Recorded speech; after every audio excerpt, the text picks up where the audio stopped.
नमस्कार विद्यार्थी मित्रांनो. कालच आपली गट ब ची एक्झाम झालेली आहे. तर त्या दृष्टिकोनातून आपण इथे चर्चा करणार आहोत की बाबा पेपर कसा होता, कटावर कसं होणार आहे, काय फॅक्टर असतील, किंवा 18 फेब्रुवारीच्या तुलनेत त्याचं म्हणजे अवघड होता, मॉडरेट होता, डिफिकल्ट होता. तर ह्या दोन चार गोष्टी आपण इथं डिस्कस करणार आहोत. तर आपली जे क्वेश्चन सिरीज होती त्याचा बऱ्याच विद्यार्थ्यांचे मला फोन आले किंवा प्रत्यक्ष भेट झाली. त्या विद्यार्थ्यांनीच सर फार छान क्वेश्चन सिरीज बनवली तुम्ही आणि भरपूर फायदा झाला. तर त्या सगळ्यांचे आभार. आणि प्रचंड त्या क्वेश्चन सिरीजला चांगला रिस्पॉन्स सुद्धा विद्यार्थ्याचा मिळालेला आहे. काही विद्यार्थ्यांना प्रत्यक्ष अप्रत्यक्षपणे त्याचा फायदा सुद्धा झालेला आहे. तर बघा, कुठलाही वेळ न घालता आपण बघू आता कालच्या. आता आपण या जर कालचा जर पेपर बघितला तर असं 5-6 पॉईंटच्या अँगलनं आपल्याला त्याचं डिस्कशन करणं गरजेचं ठरतं. तर पहिला पॉईंट जो आहे, तर पहिला पॉईंट त्याच्यामधला आहे की पेपर कसा होता. म्हणजे बाबा, पेपर कसा होता म्हणजे इन द सेन्स त्याची लेवल ऑफ डिफिकल्टी, म्हणजे तो हार्ड होता, मॉडरेट होता का इझी होता. तर या अँगलनं आपण बोलणार आहोत. तर आता बघा, तर पेपर जर आपण बघितला तर कालचा जो होता तर इझी अजिबात नव्हता पेपर. मग हार्ड होता का? अजिबात अजिबात हार्ड सुद्धा नव्हता. मग तो जर आपण विचार केला तर तो मध्यम किंवा मॉडरेट या कॅटेगरीत, म्हणजे फार इझी सुद्धा नव्हता. म्हणजे जो 18 फेब्रुवारीला झाला पेपर, तो इझी होता असं आपण म्हणू शकतो. परंतु हा जो कालचा पेपर आहे, हा तेवढा इझी नव्हता. म्हणजे आपण त्याला कन्सिडर करू की तो मॉडरेट कॅटेगरीमध्ये होता. म्हणजे एकदम हार्ड सुद्धा नव्हता. तर त्याला आपण मॉडरेट कॅटेगरीत, म्हणजे काय, मध्यम दर्जाचा हा पेपर होता. फार इझी नाही, फार अवघड नाही. हे एक आपल्याला क्लिअर झालं की बाबा लयच इझी होता असं म्हणणं त्याला चुकीचं ठरेल. आता बघा, हे कसं असते की प्रत्येकाचा अँगल वेगळा असते. काही विद्यार्थ्यांना वाटेल की सर फार सोपा होता. काही विद्यार्थ्यांना ज्याचा काहीच अभ्यास नाही तर त्यांच्यासाठी तो हार्ड असणार ऑब्विसली. म्हणजे कोण 10 दिवस अभ्यास केला, कोणी काही बघितलंच नाही, तर त्या विद्यार्थ्यांना कसं असतं की ज्याचा काहीच अभ्यास नसला ना, त्यांना 20-25 प्रश्न ओळखीचे दिसले येण्यासारखे आले की तशा विद्यार्थ्यांना, जे नवीन विद्यार्थी असतात, त्यांना बी एक बाबा फार इझी असते असंही वाटते. म्हणजे ते चुकीचं पण एक ते मिसकन्सेप्शन क्रिएट करत असतात की, कारण की त्यांना 15-20 प्रश्न ओळखीचे दिसतात. अरे, कुठलीही एक्झाम असली आयोगाची तर ते 20-25 प्रश्न सगळ्या विद्यार्थ्यांना येण्यासारखे ते टाकलेलेच असतात की बाबा ते एवढं पण नाही. म्हणजे त्याच्यामुळे त्या 20-25 प्रश्नाहून हार्डनेस, इझिनेस आणि म्हणजे मॉडरेट पण हे ठरत नसते. तर दुसरा आपला पॉइंट आहे. तर पहिला आपला पॉइंट हे झालेला आहे की बाबा तो मॉडरेट दर्जाचा पेपर होता, हा क्लिअर झालेला आहे. तर दुसरा पॉइंट बघा, आपल्या वाचनातील प्रश्न आणि रॅन्डम प्रश्न. आता याच्यामधला जर फरक आपण बघितला, वाचनातला म्हणजे काय, की जे आपल्याजवळ मटेरियल आहे त्याच्यातून किती प्रश्न आले, तर त्याला आपण आपल्या वाचनातले प्रश्न म्हणतो. आणि रॅन्डम प्रश्न म्हणजे काय, की बऱ्याचदा रॅन्डम प्रश्न येतात ना, की जे आपण कधी बघितलेले नसतात, वाचनातले नसतात, किंवा त्या सिलेबसमध्ये स्ट्रेट फॉरवर्ड मेन्शन केलेले नसतात. असे रॅन्डम, त्याला आपण रॅन्डम प्रश्न म्हणतो. तर आपण जर बघितलं तर आपल्या मटेरियल जे जे काही तुमच्याजवळ एक्स वाय झेड अकॅडमीचं असू द्या, स्वतःचं असू द्या, किंवा काय बुकचं मटेरियल असू द्या, त्याच्यामधले साधारण जर आपण बघितलं तर मी त्याला 80-20 असं पॅटर्न, म्हणजे त्याला कन्सिडर करतो मी 80 आणि 20. म्हणजे जर आपण बघितलं तर साधारण आपल्या वाचनातले किंवा आपल्या ओळखीचे हे 80 प्रश्न होते. मग सर आता 80 प्रश्न आहेत, मग आपल्या वाचनातले आले तर 80 पैकी 80 बरोबर येतात का? तसं होत नसते.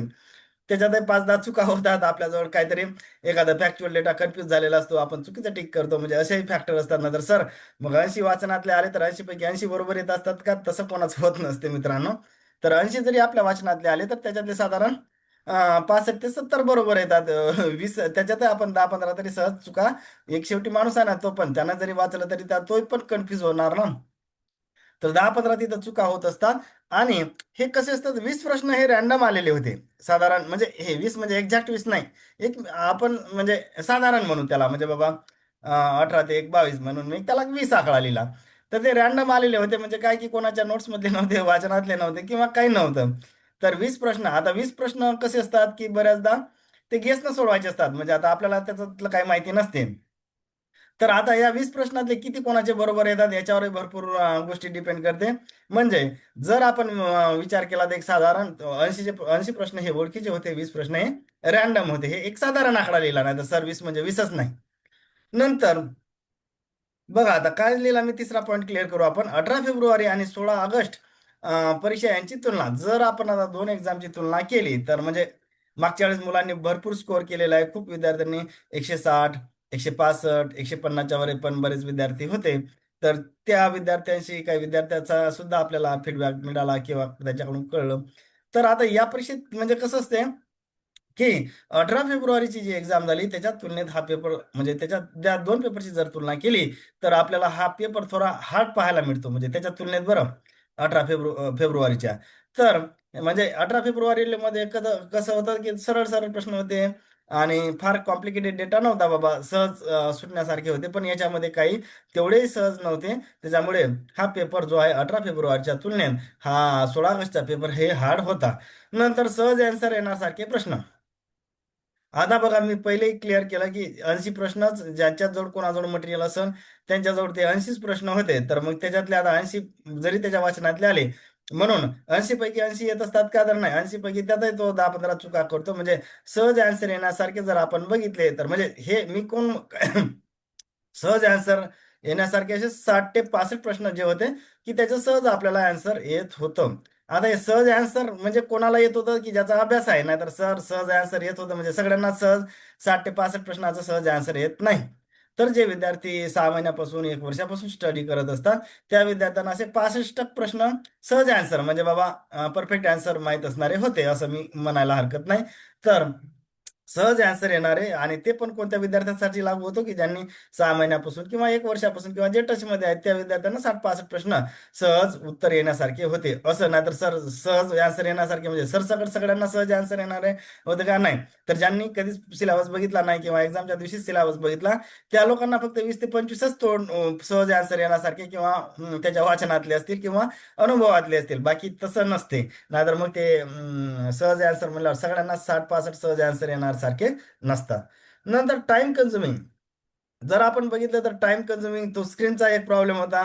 बऱ्याचदा काय होतं की अर्धा प्रश्न वर दिसत होता, स्क्रीन खाली सरकावं लागत होती किंवा ऑप्शन त्यात पूर्ण दिसत नव्हते, त्याच्यामध्ये विद्यार्थ्याचा वेळ जात होता किंवा कॉन्सन्ट्रेट करायला एक प्रॉब्लेम, कारण की अर्धा प्रश्न वर आणि अर्धा खाली जर असला ना तर थोडंसं कॉन्सन्ट्रेशन लूज होते माणसाचं.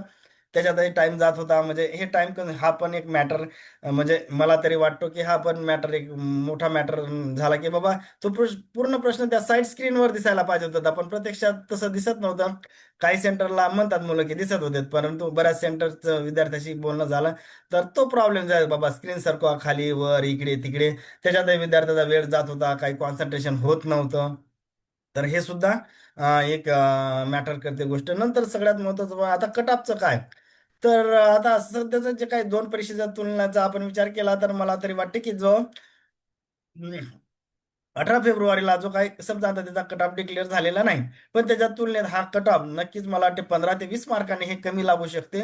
असं माझं वैयक्तिक आहे का, मी काही सांगणारा फार हुशार व्यक्ती नाही किंवा कुठलाही तज्ज्ञ नाही किंवा मला फार समजते अशातला सुद्धा भाग नाही. तर एक माझा अंदाज वाटते की जो कट ऑफ आहे 18 फेब्रुवारीला त्याचा लागला नाही, 2 की आल्या मला वाटते, आणि त्याच्या तुलनेत याचं 15 ते 20 मार्कांना तरी मला वाटते की हा कट ऑफ कमी जाण्याचे चान्सेस असतात. कारण की जर दोघांची लेवल ऑफ डिफिकल्टी आपण बघितली तर त्या बेसवर आपण बोलत असतो.